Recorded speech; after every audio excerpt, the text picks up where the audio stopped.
ఢిల్లీలో కూడా గల్లీ తరహా రాజకీయాలు చోటు చేసుకుంటున్నాయి. పార్లమెంటు సాక్షిగా ఎంపీలు ఒకరినొకరు తోసుకున్నారు, కింద పడ్డారు, దెబ్బలు కూడా తగిలాయి. ఒకరిపై ఒకరు నిందలు వేసుకున్నారు. మాటల స్థానంలో చేతలకు పని చెబుతున్నారా?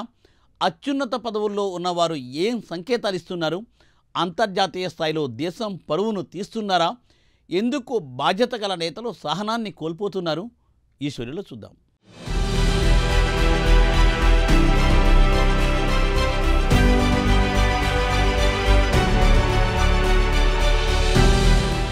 వాళ్ళందరూ బాధ్యత గల ప్రజాప్రతినిధులు. వాళ్ళందరినీ ప్రజలు గెలిపించి తమ సమస్యలపై పార్లమెంటులో చర్చించమని పంపారు. కానీ వాళ్ళు తమ బాధ్యతను మరిచి ఒకరినొకరు దూషించుకోవడమే కాదు, చివరికి చేతులకు పని చెబుతున్నారు. పార్లమెంటు ఆవరణలో గురువారం జరిగిన అసాధారణ ఘటన చూస్తుంటే భారతదేశ పరువు తీస్తున్నారా అనే సందేహం కలగక మానదు. పార్లమెంటు సాక్షిగా ఎంపీల మధ్య తోపులాట జరిగింది. ఈ తోపులాటలో ఇద్దరు బీజేపీ ఎంపీలు కింద పడడంతో గాయపడ్డారు. ప్రతిపక్ష నేత రాహుల్ గాంధీ తోయడంతోనే వారు గాయపడ్డారని అధికార పార్టీ ఆరోపిస్తోంది. మరోవైపు తన పట్ల ప్రతిపక్ష నేత అభ్యంతరకరంగా ప్రవర్తించారని బీజేపీకి చెందిన ఒక మహిళా ఎంపీ ఆరోపించారు. అయితే ఈ ఆరోపణలను రాహుల్తో పాటు కాంగ్రెస్ పార్టీ ఖండించింది. తాను సభలోకి వెళుతుంటే వారే అడ్డుగా వచ్చి నెట్టేశారని రాహుల్ గాంధీ ప్రత్యారోపణలు చేశారు. ఈ ఘటనపై ఇరు వర్గాలు పోలీసులకు ఫిర్యాదు చేశాయి. లోక్సభ స్పీకర్, రాజ్యసభ చైర్మన్లకు ఫిర్యాదులు అందించాయి. ఈ నేపథ్యంలో పార్లమెంటు గేట్ల వద్ద నిరసన ప్రదర్శనలకు స్పీకర్ ఓం బిర్లా నిషేధించారు.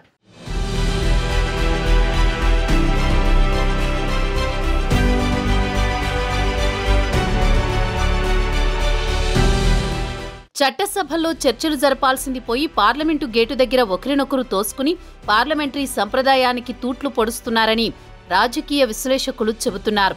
అసలు దీనికి కారణం అంబేద్కర్ను అమిత్ షా అవమానించారంటూ ప్రతిపక్షాలు ఆందోళన చేస్తున్నాయి. ఈ నేపథ్యంలో కాంగ్రెస్ పార్టీనే రాజ్యాంగ నిర్మాతను అవమానిస్తోందంటూ బీజేపీ ఆరోపణలు చేస్తోంది.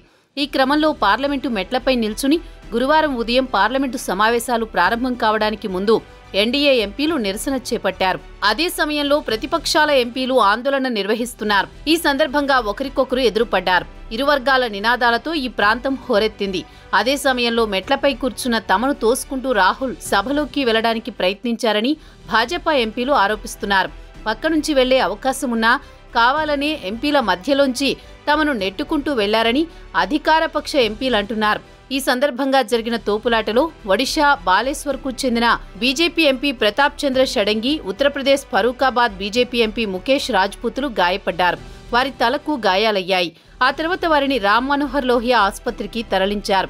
షడంగి ఎడమ కణితకి కుట్లు పడ్డాయని, తలకు గాయమైన రాజ్పుత్ తొలుత స్పృహ కోల్పోయారని, ఆ తర్వాత కోలుకున్నారని ఆసుపత్రి వర్గాలు తెలిపాయి.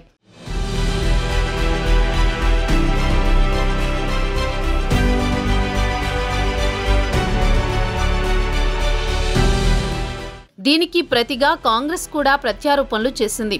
భాజపా ఎంపీ ఒకరు తనను నెట్టేశారని, బ్యాలెన్స్ తప్పి కూలబడిపోయారని, ఇప్పటికే శస్త్రచికిత్స చేయించుకున్న మోకాలికి గాయాలయ్యాయని కాంగ్రెస్ అధ్యక్షుడు, రాజ్యసభలో విపక్ష నేత మల్లికార్జున్ ఖర్గే ఆరోపించారు.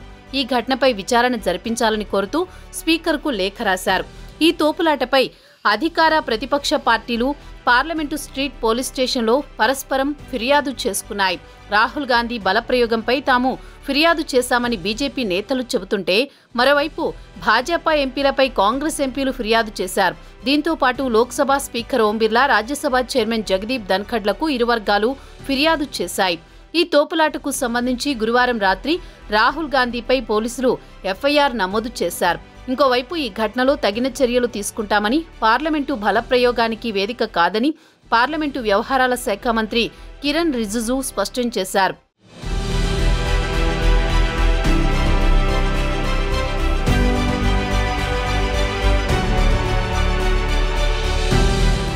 ఇదిలా ఉంటే నాగాలాండ్కు చెందిన బీజేపీ మహిళా ఎంపీ ఫంగ్నోన్ కొన్యాక్ రాహుల్ గాంధీపై ఫిర్యాదు చేశారు.